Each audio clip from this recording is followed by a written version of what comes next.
VETA si ndio? Na anarudi tena penyewe vya VETA vyenyewe. Ni baba tasifieli mambo ya VETA, si mambo ya fundi mambo umeme. Lakini hela zimeenda, miaka miwili kamaliza, amekukalia hapo usoni. Sasa huyu hapa anakuja hapa, atapapika spidi, anaenda pale. Majira ya huyu alipofika yakakuta hana hela za kuoa, hana kitanda. Baba anamwambia bado wewe mdogo. Hebu kwa kwanza akili, kwa kwanza. Hapa panakuaje akili?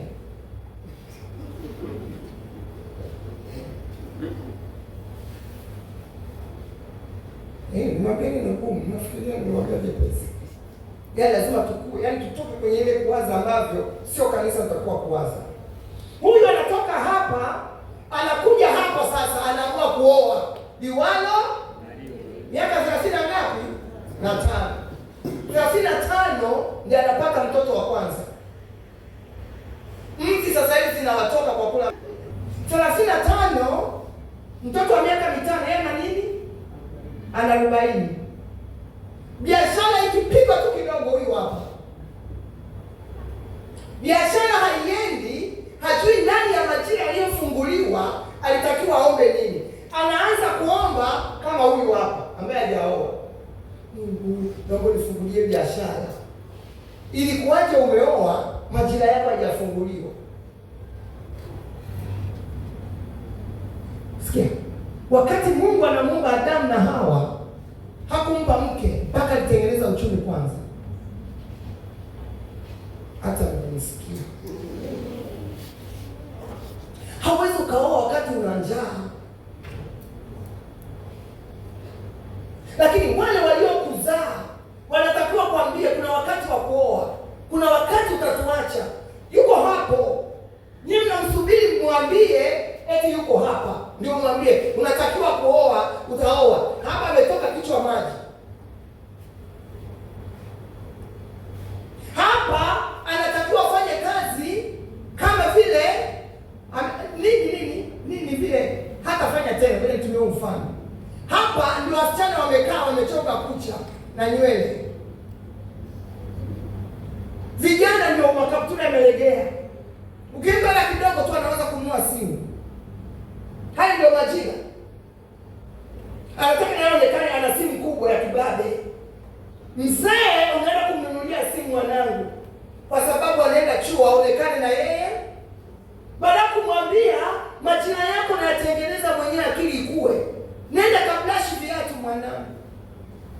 Mimi nitakupa wakati wa harusi yako, nitakupa zawadi, utafurahi.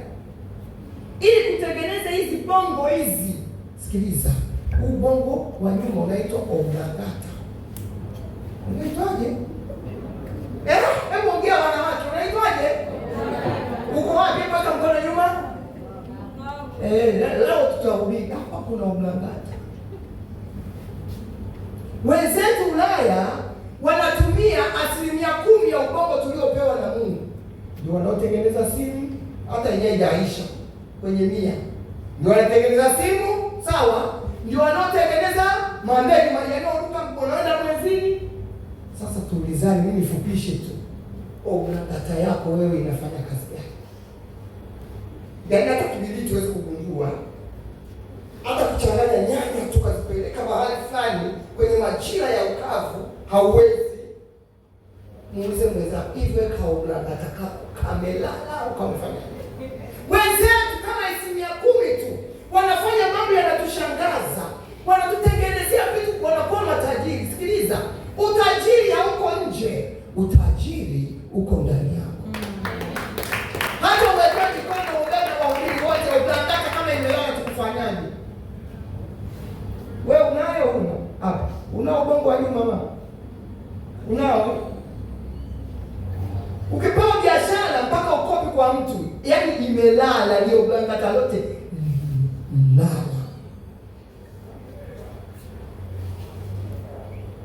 Unamkuta tena pana 500, hata sijui nifanyaje. Anaenda kununua vitenge tu mwanamke. Ananunua kiatu, kesho aje awe mwanaume huyo. Unamkuta mtu kakaa pale kwa kinyozi, vijana wamekaa kwa kinyozi. Hawanyoi nywele, wafanyaji wanapiga soga. Oblangata zimekaa. Zinamsindikiza mwenyewe, kagundua hapo, sio katumia nini. Yule katumia asilimia ngapi? 0.0 nyingi. Half point. Ya, point nusu sijui. Hebu tuulizane, tuna utajiri hatuna? Hebu tuulizane kwa kujisikia vizuri. Eti dada, unayo Oblangata dada? Eti unayo, ni mnazo? Au hamna ubongo? Hata muulize mwenzako kwenye majira yako, miaka 5 ulifanya nini? Ndani ya miaka 5 mwanangu, nakutia wivu. Ulitakiwa uwe na kitu cha ambacho wengine hawana. Sisemi magari. Yaani una kitu ambacho unasikia kinacheza ndani. Kuna maono unayaona. Unaona ni nyakati za mwisho. Huku na watu wajiweka tayari kwa ajili ya unyakuo. Kwamba hizi nyakati za kunyakuliwa, wala sitadanganywa kama mjinga, lakini natakiwa kuishije ili namlaki Bwana mawinguni, na hapa pako sawa. Leo watu wanatembea na vyeti vya chuo, hawana nini? Ajira. Kwani kule chuo mlivyomaliza walichukua Oblangata yao? Utajiri unao dada, hauna? Nani ameulaza? Muulize mwenzako, hivi nani amekuzima? Hii mfanye nini? Naweza kukaa karibuni tukae. Mpe Yesu makofi kama unaelewa. Viuno vyenu na viwe vimefungwa na taa zenu zile zinawaka. Nanyi iweni kama watu wanaongojea ili atakapokuja wakute tayari. Sasa wakati tunamngojea, tunatakiwa tule tusile, tuvae tusivae.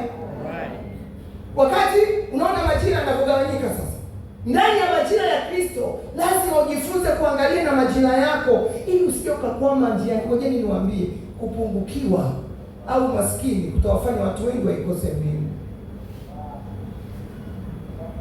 Kweli si kweli?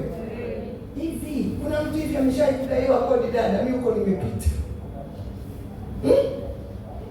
Hivi kodi nasikia kama mtu anakuwa akisikia tu kitunguu unaninyima hela, unaunga nini? Mbona nasikia huko mnapika kuku?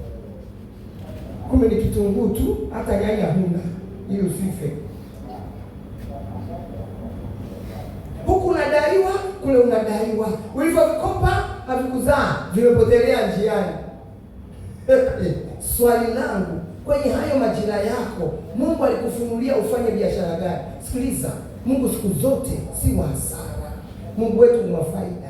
Hata kama ni kidogo, ni faida. Sema amina. Kuna watu wananielewa. Hata kama ni kidogo, lakini ni faida. Mungu sio wa hasara.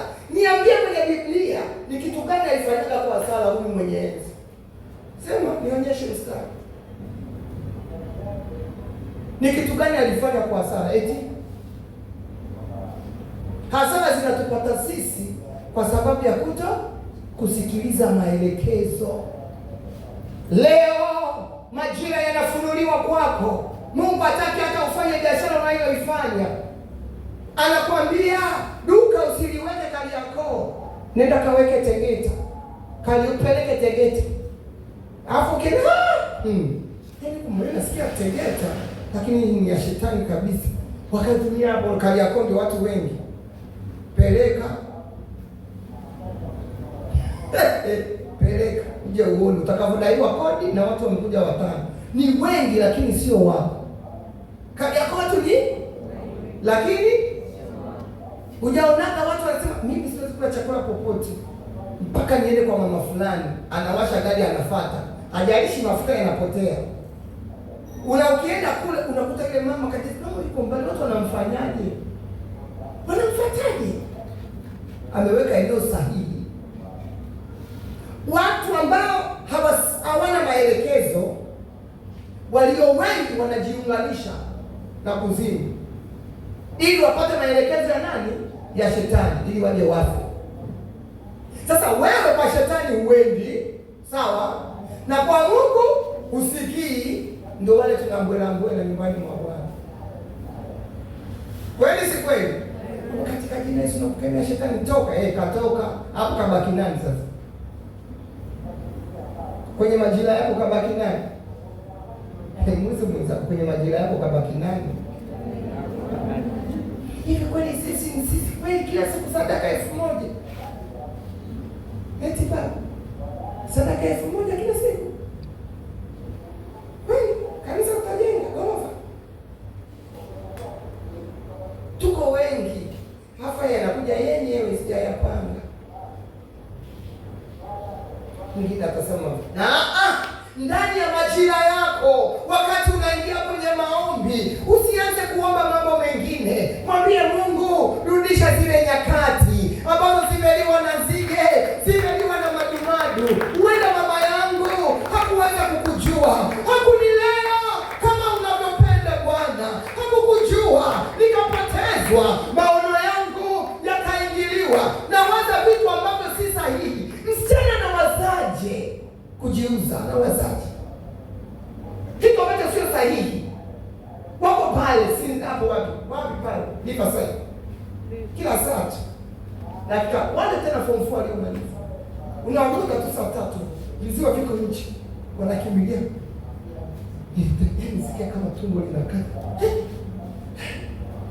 hivi, naona ni hapa nipa sasa.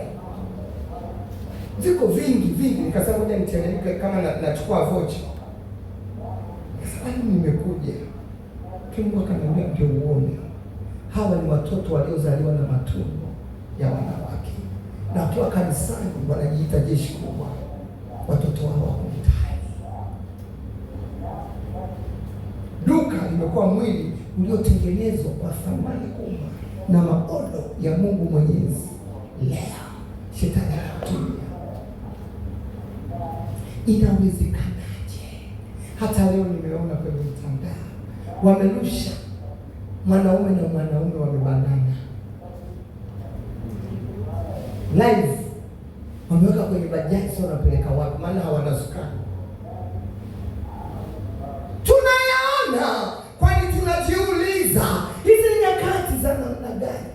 Liko wapi jicho la mwanamke lile ambalo Yeremia alisema na tuite wanawake watu watuombolezee? Huenda macho yetu yakatoa machozi. Wanaume waliotambua majira, akasema Yeremia.